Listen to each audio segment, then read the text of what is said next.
안녕하세요. 아름다운 향기 일광입니다. 불자 여러분 합장해 주시기 바랍니다. 제가 한글귀 읽으면 따라서 해 주시기 바랍니다. 위 없이 깊고 깊은 미묘한 법은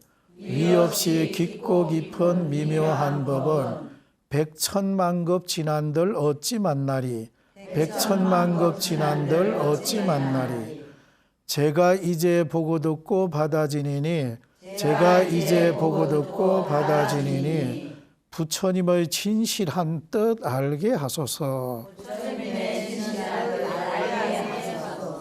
자, 합장 내리겠습니다. 자, 지난 시간에 이어서 오늘도 서가모니 부처님 부분에 관해서 서가모니 부처님 젊은 시절의 시따르타, 성은 고타마, 이름은 시따르타라고 했습니다. 그래서 시따르타가 19살 되던 해에 아버지 정반왕께서는 태자가 계속 명상하고 사유하고, 그때 당시에는 아마 그 사회적 분위기가, 그런 분위기가 굉장히 아마 농후했던 것 같습니다. 시따르타만 그런 게 아니고 인도 사회 전체가 그런 분위기가 굉장히 농후했다 라고 하는 것을 먼저 제가 말씀을 드리겠습니다. 자, 그런데 유독 이 시따르타가 그 부분에는 더 일반 사람들보다도 명상하고 사유하는 부분이 더 굉장히 침잠했습니다. 그래서 아버지 정반왕은 빨리 태자를 결혼을 시키는 것이 좋겠다. 이래서 태자비로 누가 마땅할까? 이렇게 하다가 석가족의 대신의 딸 그 야소다라고 하는 아가씨가 있는데 그 야소다라를 이제 태자비로 정하게 됩니다. 그래서 시따르타 태자도 아버지의 그 불편함을 드리지 않기 위해서 결혼에 성낙을 합니다. 그래서 드디어 이 시따르타가 야소다라를 맞아가지고 결혼을 해가지고 10년이라고 하는 세월을 행복하게 살아요. 그런데도 늘 가슴 한켠에 사람은 태어나서 왜 죽어야 하는가 하는 그런 의문을 늘 가지고 있었습니다. 그래서 태자 나이 29살이 되던 해에 이제 드디어 내가 출가를 해야 되겠다. 수행자가 내가 되어야 되겠다. 이런 이제 결심을 하게 됩니다. 근데 마침 이제 아들이 태어납니다. 부처님의 아들. 그래, 아들 이름을 라후라 이렇게 하면 라후라라고 하는 말은 장애. 여기는 뭐 또 여러 가지 이 뜻이 있고 여러 가지 설명이 있습니다. 자, 장애라고 하는 말은 내가 출가를 하고자 하는데 수행자가 되기 위해서 내가 떠나려고 하는데 장애가 되었다. 뭐 이런 것이 있고, 또는 뭐 월식 일식이 있는데 그게 뭐 여러 가지 장애가 있다. 뭐 이런 뜻도 있고, 아무튼 여러 가지가 있습니다. 그렇지만은 이 시따르타는 아버지를 찾아가서 숫도다라 왕 아버지에게 단도직입적으로 물어보기를, 만약에 사람이 태어나서 늙어서 죽지 않는 것을 저에게 가르쳐 준다면 제가 출가하는 것을 제가 포기하겠습니다. 이렇게 말을 해요.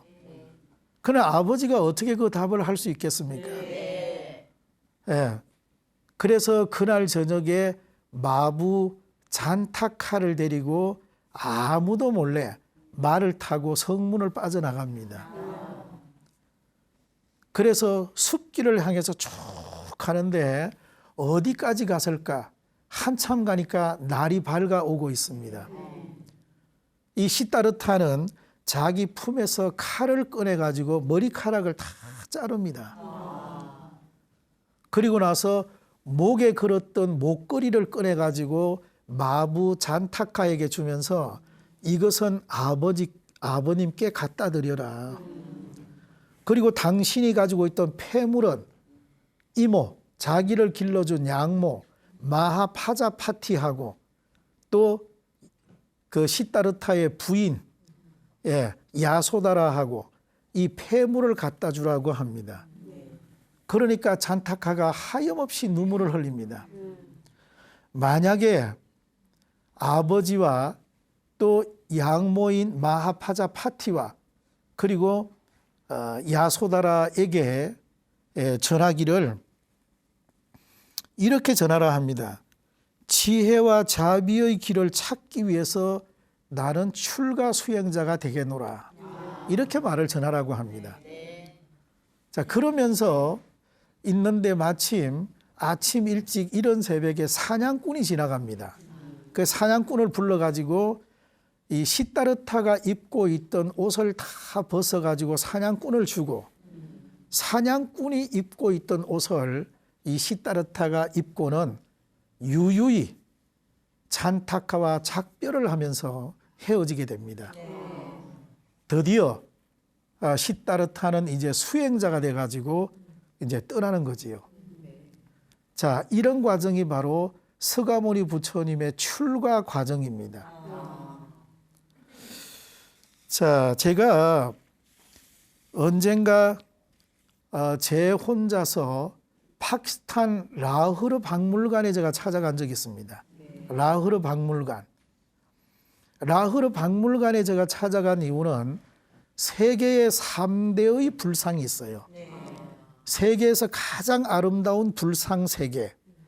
그 하나가 인도 바라나시 녹야원에 가면 사라나트 박물관에 초전 법륜상이 있습니다. 서가모니 부처님께서 5명의 비구에게 설교하고 설법한 모습을 불상으로 만들어 가지고 요렇게 손 모양을 요렇게 하고 있습니다. 손 모양 요렇게. 이것을 설교인, 설법인, 법륜인이라고 합니다. 이 법륜인 모습은 우리나라 저 한라산의 제주도 관음사 입구에 가면 초전 법륜상을 크게 조성해서 모시고 있습니다. 자, 그 다음에 라흐르 박물관에 가면은 부처님 고행상이 있는데 거기는 선정일을 하고 있어요. 선정에 들어있는 모습. 그리고 우리나라 경주 석굴암에 있는 석굴암 부처님 항마 촉진을 하고 있습니다. 항마 촉진. 마구니를 항복받았다. 그리고 지신이 땅에 있는 지신이 그것을 증명했다 해서 손을 땅으로 이렇게 가리키고 있습니다. 항마 촉진. 이 3개의 불상이 세계적으로 가장 아름다운 불상, 유명한 불상입니다. 그래서 제가 라흐르 박물관에 부처님 고행상을 한번 친견하기 위해서 찾아갔는데 부처님 고행상을 친견을 하니 위대한 부처님의 고행상, 정말로 제가 그 고행상을 보는 순간에 아주 전율이 왔어요. 전율이 왔습니다. 내 몸 전신이 마비가 오는 것 같습니다. 짜릿하면서 마비가 오는 것 같아요. 내가 부처님의 불상을 보고 이렇게 전율을 느껴본 것은 처음이었습니다. 눈이 움푹 들어가고요.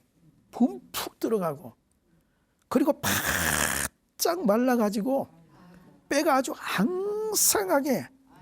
앙상하게 있는데 그리고 거기다가 동맥혈관이 이 디테일하게 아주 선명하게 있는데 제가 그것을 부처님 고행상을 보는 순간에 사람이 누구나 이 정도 고행을 하면 큰 자각을 하겠구나.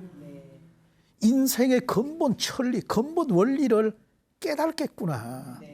이 정도 고행을 한다면 바짝 말라가지고 뭐라 할까요? 인생의 처절함,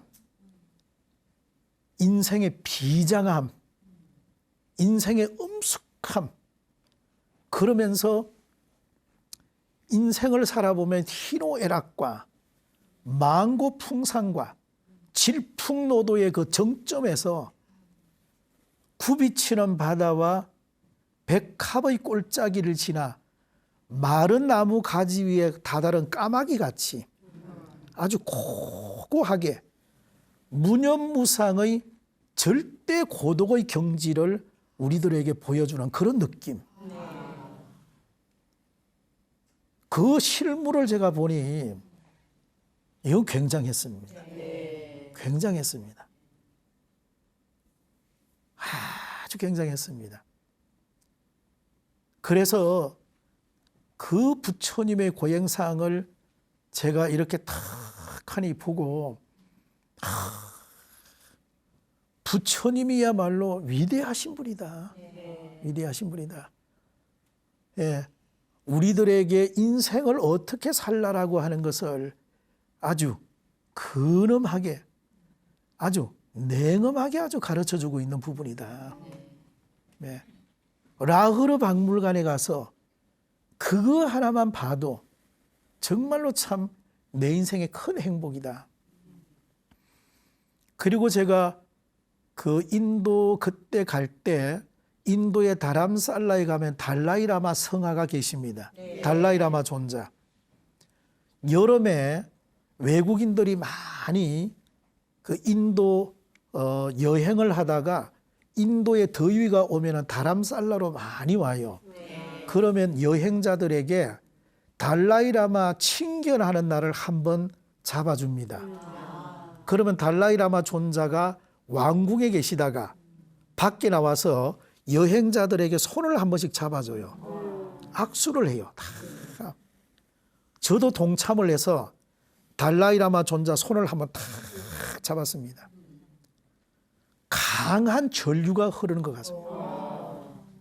내 인생에 2번 부처님 고행상을 보고 달라이라마 존자 손을 만지면서 강한 전류가 흘러요. 우리가 인생을 살아가면서 몇 번이나 내 전신을 마비시킬 만큼 나인데 감동이 몇 번이나 오겠습니까, 우리가? 그러지 않습니까? 우리는 그런 경험을 일생을 통해서 우리는 몇 번을 가져야 합니다. 이게 인생 살아가면서 나를 완전히 180도 회심곡, 회심을 할 수 있는 결정적 동기를 주게 한다. 나라고 하는 존재를 완전히 바꾼다. 내가 어떻게 바뀌나? 내가 어떻게 나를 바꿔야 할까? 내가 어떤 계기로 내 존재를 바꿔야 하나? 무명인 내 존재를 아주 맑고 청정한 존재로 바뀌게 되는 그 동기, 그 계기가 뭐냐? 일생을 살아가면서 이런 과정을 우리는 좀 가져야 된다. 그러지요? 네. 그래서 저는 그때 인도 다니면서 굉장히 저는 소중한 경험을 했습니다. 서가모니 부처님께서 이제 그 시다르타 수행자가 드디어 이제 부처님 되기 전까지는 시다르타 수행자입니다. 그렇잖아요. 아직 깨달음을 얻지 않았으니까 시다르타 수행자로 계시면서 이분이 고행을 하는데 하루에 참깨 한 알을 드시고 하루에 쌀 한 톨 드시고 어떤 때는 곡기를 완전히 끊고 단식 수행을 하시고 그러니까 눈이 훔툭 들어가고 뼈가 앙상하게 남아있겠지요. 자, 이런 과정을 거치게 됩니다. 그때 당시에 인도 사람들, 인도의 그 수행을 했던 고행자들의 생각은 물질적 욕망을 억제하고 정신을 고양하며 이렇게 해야지만이 신비적이고 초인적인 힘을 가지게 된다. 이렇게 그때 당시에 고행자, 수행하는 사람들은 이렇게 생각을 했어요. 대표적인 사람이 그때 당시에 바까바, 알라라 깔라마, 웃다가 라마 붓다라고 하는 이름이 특이하지요. 웃다가 라마 붓다라고 하는 이런 선인들이 고행을 하고 명상을 하고 또 시타르타 수행자도 이 서성들을 찾아다니면서 함께 고행을 하고 수행을 했습니다. 자, 그래서 이 세상에 아마 많은 사람들이 고행을 했겠지만은 서가모니 부처님만큼 혹독한 고행을 한 분도 제가 볼 때 드물 거다. 부처님이 가장 으뜸이다. 고행에서 처절하게 고행을 했으니까 고행 중에서 으뜸의 고행을 하셨다. 그래서 이것이 불교의 전통으로 내려와서 지금도 우리 스님들이 과거부터 지금에 이르기까지 무문관, 폐관, 사관, 그리고 단독 수행을 지금도 하고 있습니다. 무문관이라고 하는 것은 들어가는 문은 있는데 나오는 문은 없다. 왜냐하면 깨달지 않으면 나오지 않는다. 그래서 이름이 무문관이에요. 사관이라고 하는 것은 나는 죽으면 죽었지 깨달지 않으면 내가 여기서 죽고 말겠다. 그래서 이름이 사관입니다. 나 여기서 죽는다. 결코 깨달지 않으면 나 죽고 만다. 죽음의 관문이 바로 사관입니다. 폐관은 문을 한 번 닫으면 나올 수가 없는 곳이에요. 폐관. 단독 수행을 합니다. 그래서 짧게는 3년, 길게는 6년 이상. 옛날에 고성들은 다 그렇게 자기하고 처절한 싸움을 합니다. 처절한 싸움. 자, 그런 부분을 보여줬습니다. 그런데 우리가 이게 깨달음이라고 하는 것이 쉽게 이렇게 또 다가오는 것은 결코 아니에요. 왜냐? 과거 전생부터 내가 해온 업이 있습니다. 업, 행위, 습관. 나만이 가지고 있는 독특한 내 행위가 있어요. 내 습관이 있습니다. 내 나름대로 액션이 있는 거예요. 이걸 불교에서는 업이라고 합니다. 업. 이것이 나를 방해하는 거예요. 그래서 이것을 마왕파순이라고 합니다. 마왕파순. 이것을 통칭해 가지고 번뇌라고 합니다. 번뇌. 자, 마왕파순이라고 하고 마라파피아스라고 하는데 이것을 통칭해 가지고 우리는 번뇌라고 일컫는데 이 마왕파순이 많은 건속을 가지고 있어요. 때로 몰려다녀요. 자, 이 속에 마왕파순이 있다. 이 안에 마라파피아스가 있다. 마라파피아스를 마왕파순이라고 합니다. 그게 뭐가 마왕파순이냐? 이 속에 보면은 내가 감당하기 어려운 여러 가지가 존재하는 거예요. 자, 어떤 것이 있느냐? 욕망, 애욕, 가래, 시기, 질투, 분노, 그리고 갈등, 번민, 나태, 탐내고, 썩내고, 어리석음, 무명, 이런 여러 가지를 마왕파순이라고 합니다. 내가 정신줄만 조금만 놓으면 이 마왕파순이 틈새를 비집고 이 안에 들어옵니다. 여기 들어와요. 그렇기 때문에 나라고 하는 존재는 고고하게 성성적적하게 깨어 있어야 됩니다. 그래야지만이 마왕이 이 안에 침노하지 않는다. 자, 그런 의미에서 제가 이 시를 한번 제가 써봤습니다. 자, 이 시는 제가 잘 쓰는 시지는 아니지만 제 졸시입니다. 예, 이 시를 쓰게 된 동기는 제가 언젠가 중국의 상해 옆에 가면 항주라는 데가 있는데요.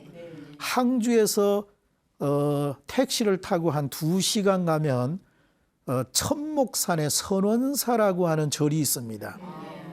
그 선원사에 도착을 해서 지금은 선원사에서 옆으로 해가지고 천목산 꼭대기까지 올라가는데 저희는 일부러 선원사에 내려가지고 옛날에 고봉 원묘선사를 친견하기 위해서 걸었던 천년고도의 길을 일부러 따라서 이렇게 걸어서 한 2시간 30분을 산으로 걸어 올라갔습니다. 거기 산 중턱에 가면 고봉 원묘선사가 15년 동안 수행했던 사관이라고 하는 것이 나옵니다. 그래서 지금은 그 사관까지 이렇게 올라가게 되어 있습니다.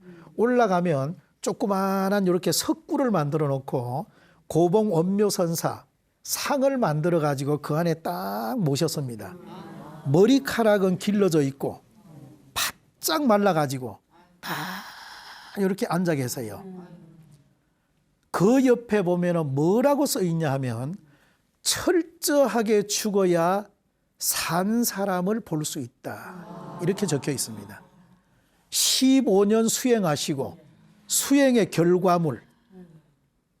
제가 그걸 읽는 순간에 이 시를 제가 짓게 된 동기입니다. 자, 제가 한번 설명을 해보겠습니다. 시타르타.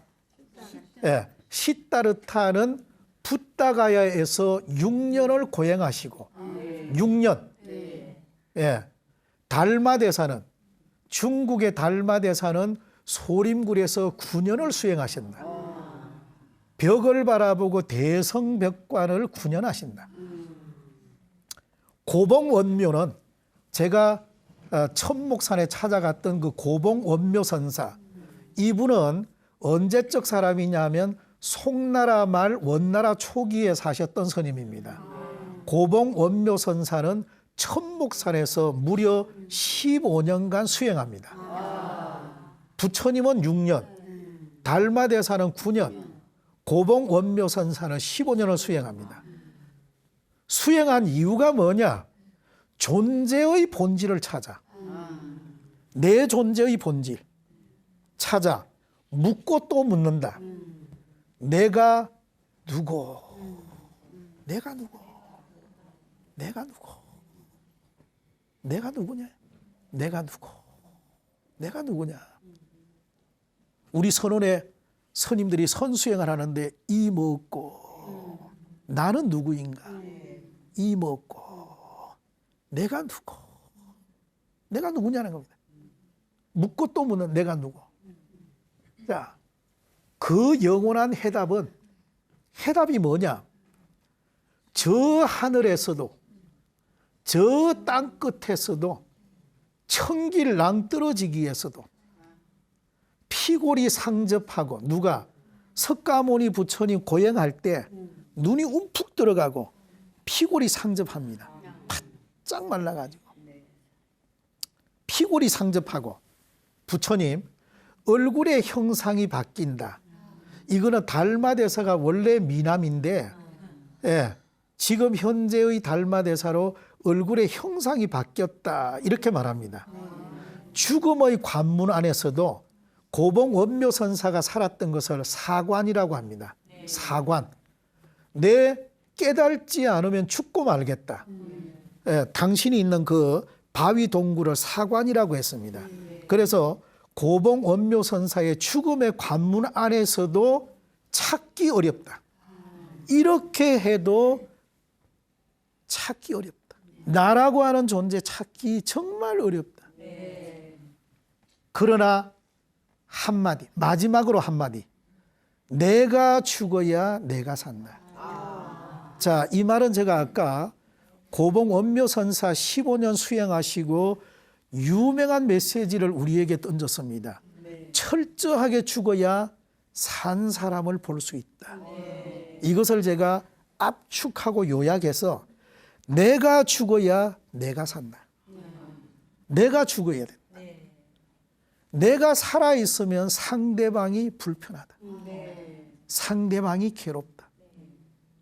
상대방이 여러 가지가 행동하기가 쉽지 않다.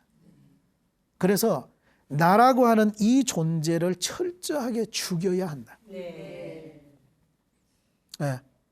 나라고 하는 존재가 죽어야지만이 상대방이 평안하다.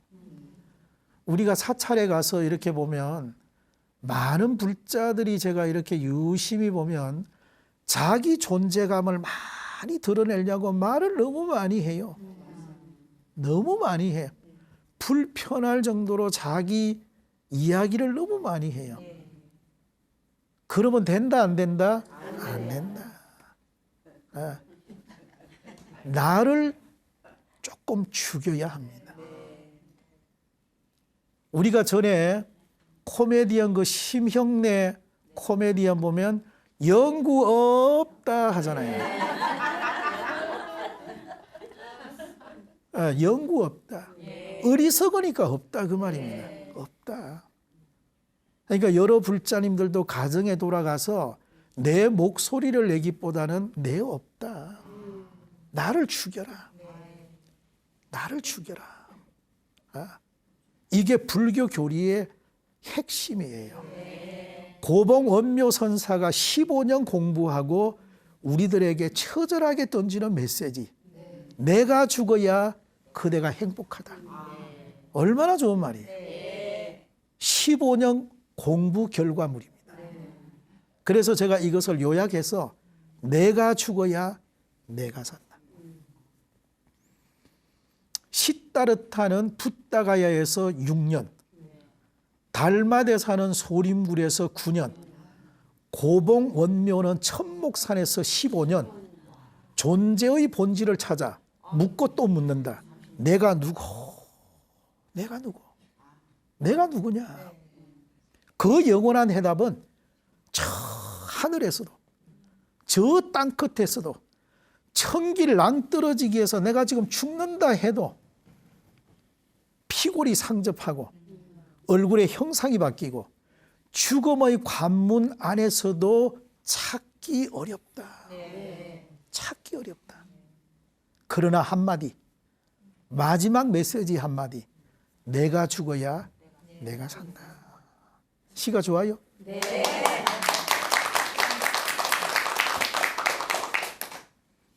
예, 제가 한 30여 편의 시를 썼는데 그 중에서 제가 완성도가 최고 있는 시다 이런 생각을 합니다. 그래서 부처님의 고행에 관해서 설명하다가 이 시를 한번 제가 얼조려야 되겠다 이런 생각을 제가 했습니다.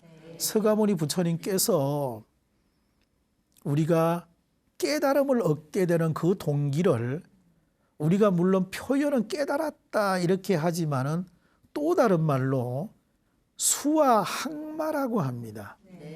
수화항마. 이게 아주 특별한 부분입니다. 수화항마. 그러니까 보리수 나무 아래에서 마구니를 항복받았다 이렇게 표현해요. 여러 불자님들이 사찰에 가면 팔상전이라는 정각이 있습니다. 팔상전. 여기에는 석가모니 부처님의 생애 일대기를 8폭의 그림, 8폭의 탱화를 만들어 가지고 우리들에게 보여주는 부분입니다. 근데 도솔레이상, 비람강생상, 사문유관상, 유성출가상, 설산수도상, 수화항마상, 노건전법상, 쌍림열반상. 자, 깨달았다 이렇게 표현 안 하고 보리수 나무 아래에서 마구니를 항복받았다 이렇게 표현해요. 제가 아까 그랬습니다. 이 속에는 내가 감당하지 못할 마구니가 있다. 마구니가 있다. 내가 정말로 감당하기 어려운 뭐가 있다. 또 다른 내가 있다. 어떤 때 이것 때문에 나를 굉장히 비참케 하고 어떤 때는 보면 내가 참 나답지 않다. 내가 왜 이럴까? 또 다른 내가 있기 때문에 이렇습니다. 이것을 우리 불교에서는 마구니라 해요. 마구니.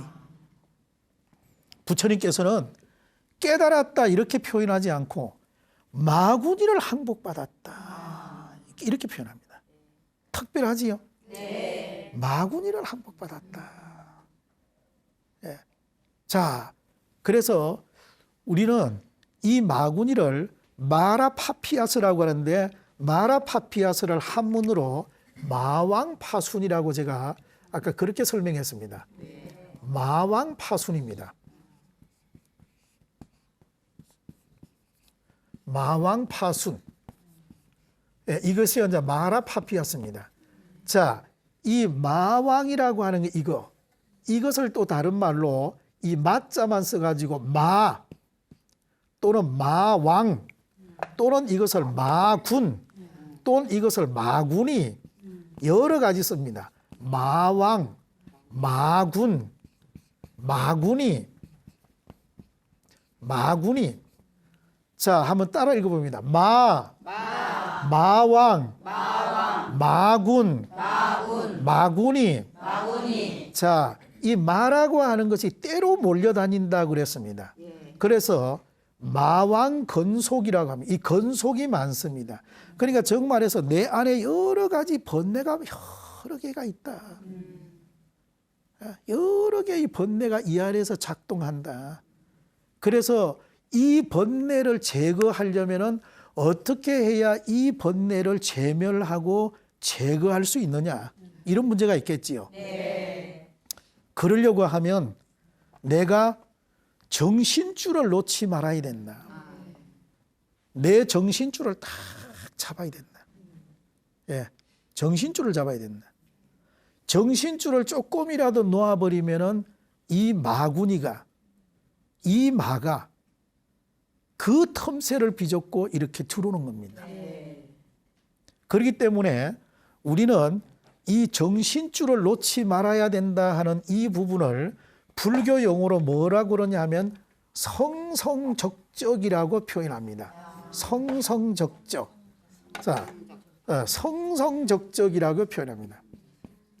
자, 성성적적. 자, 이것을 무엇이라고 표현하느냐 하면 성성적적이라고 표현합니다. 자, 따라 읽어볼까요? 성성적적. 성성적적. 자, 성성적적이라고 하는 말은 깨어있다 이 말입니다.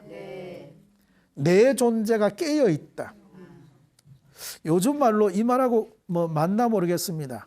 살아있네 하는 거하고 같을지는 모르겠지만은 내 존재가 살아있어야 된다.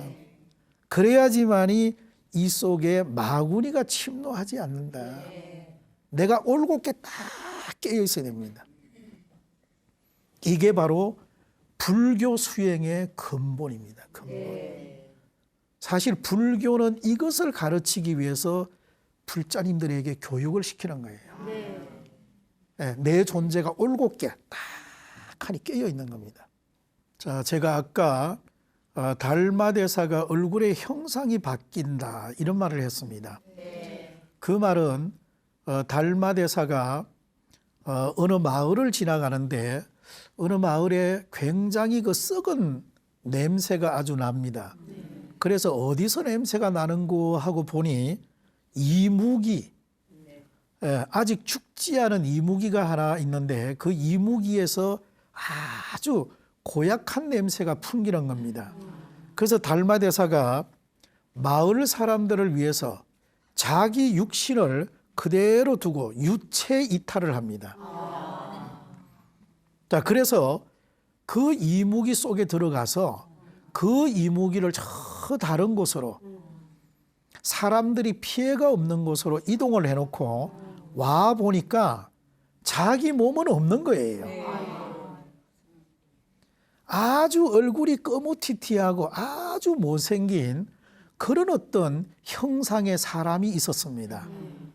흑안이라고 하는 신선인데 흑안이라고 하는 신선이 어떤 젊은, 그러니까 달마대사 육신이지요. 젊은 그 육신을 보고 자기 몸뚱아리를 내비로 두고 달마대사의 육신에 들어가서 그걸 가지고 가버렸다.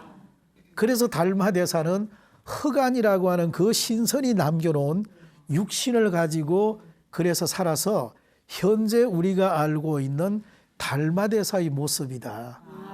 그래서 달마대사를 제가 다르게 표현하기가 그래서 얼굴의 형상이 바뀌고, 그것은 달마대사라고 하는 분을 제가 지칭하기 위해서 시에다가 제가 그래서 한 구절을 이었던 것입니다.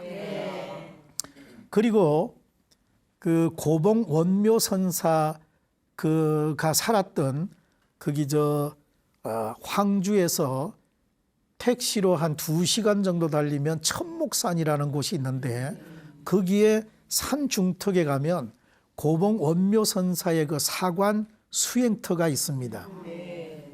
그래서 제가 그 길은 이제 지금은 그 뒤쪽으로 해서 차도 올라갈 수 있고요.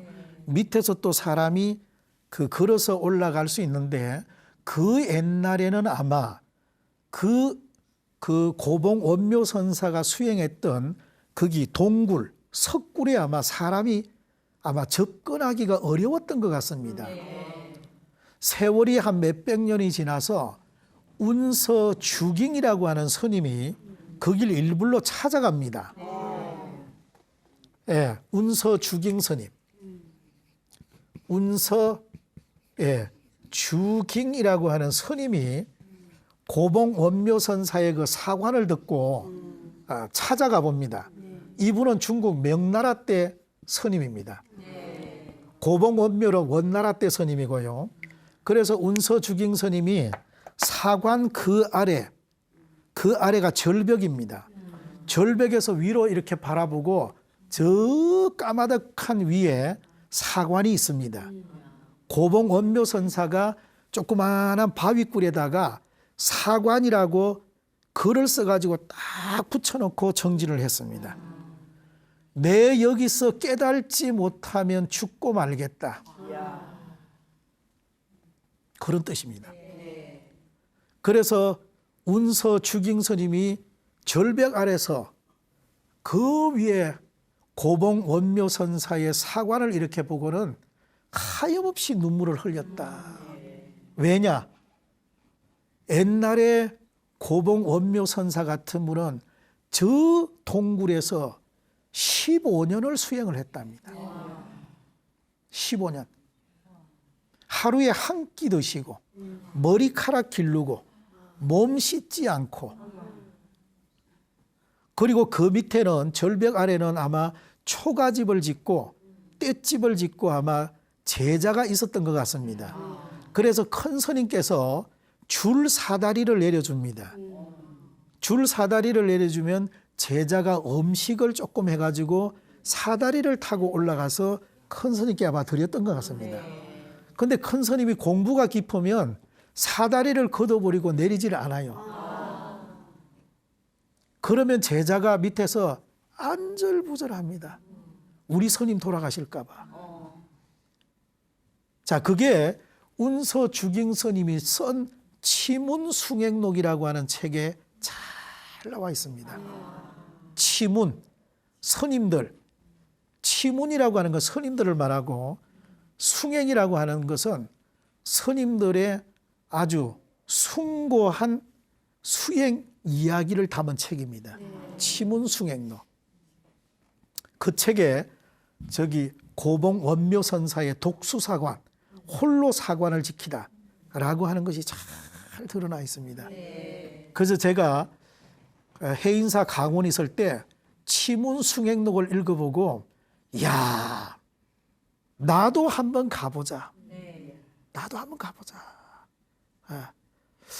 운서주깅 스님이 가서 눈물을 흘렸다고 하는데 나도 한번 가보자. 야, 나는 어떤 느낌이 올까?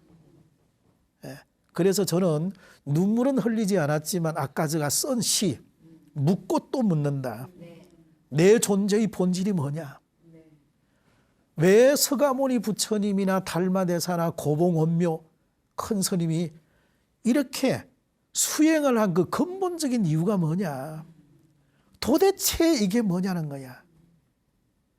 이게 나를 끌고 다니는 이 존재의 본질이 뭐냐는 거야. 이거 하나 잘 구현하고자 우리가 선수행을 하는 겁니다. 그렇기 때문에 우리는 출가자나 재가자 여러 불자님들은 누구보다 우리는 선하고 착하게 살아야 됩니다. 네. 선하고 착하게.